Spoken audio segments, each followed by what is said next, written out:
ఎంకిపెళ్లి సుబ్బు చావుకొచ్చిందని ఓ పాత సామెత. ఇప్పుడు ఆటో డ్రైవర్ల పరిస్థితి అలాగే ఉంది పాపం. ఆడవాళ్లకు ఫ్రీ బస్సు స్కీమ్ ఆటో వాలాలకు ఉపాధి లేకుండా చేసింది. ఈ స్కీమ్ అమలైన మొదటి నాటి నుంచి ఆటో ఎక్కే వాళ్ళే లేకుండా పోయారు. దీంతో అడ్డా మీద ఆటోకు గిరాకీ లేకుండా పోయింది పాపం. సిటీలో తిరగడానికి లేడీస్ అంతా లోకల్ బస్సులు ఎక్కేస్తున్నారు. ఇక బస్ స్టాప్ నుంచి ఇంటికి వెళ్ళడానికి ర్యాపిడో, ఓలా అంటూ బైక్ బుక్ చేసుకుని వెళ్ళిపోతున్నారు. మగవాళ్ళ పరిస్థితి తెలిసిందే.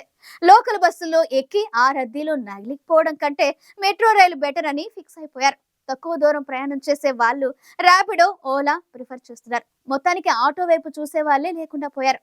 రోజుకు కనీసం 200 కూడా సంపాదన లేకుండా పోయిందంటూ ఆటో వాళ్ళు ప్రభుత్వంపై ఆగ్రహం వ్యక్తం చేస్తున్నారు. ఈ రోజైతే ఆ కోపం కట్టలు తెంచుకుంది. రోడ్లపై తిరుగుతున్న ఓలా, ర్యాపిడ్ బైక్ రైడర్లను ఆపేసి వారితో గొడవకు దిగారు. ఎదురు తిరిగితే దాడి చేయడానికి కూడా వెనుకాడటం లేదు. సిటీలోని చాలా ఏరియాలో ఈ రోజు ఉదయం నుంచి ఇదే తంతు. ఎక్కడ చూసినా ఆటో డ్రైవర్లు రోడ్లకు అడ్డంగా నిలబడి బైక్ డ్రైవర్లతోటి గొడవకు దిగుతున్నారు. పోలీసులు వారిస్తూ ఆటో డ్రైవర్లు వెనక్కి తగ్గటం లేదు. ఉపాధి పోగొట్టుకుంటున్న ఆటో డ్రైవర్ల కోసం ఏదైనా మార్గం ఆలోచిస్తామని ప్రభుత్వం గతంలో చెప్పిందే తప్ప ఇంతవరకు ఆ దిశగా ప్రయత్నాలు ఏవి చేయలేదు. పరిస్థితి ఇలాగే కొనసాగితే ఆటో డ్రైవర్లు ఆందోళన మరింత ముదిరే ప్రమాదం ఉంది. మా బస్సు తీర్పు మీద దెబ్బ కొట్టిందన్న ఈ ప్రభుత్వము. ఇది అది ఎందుకు కొట్టిందంటే ఆడోళ్ళకి మహాలక్ష్మి అనే పథకం కింద ఉచిత బస్సు పెట్టింది కదా.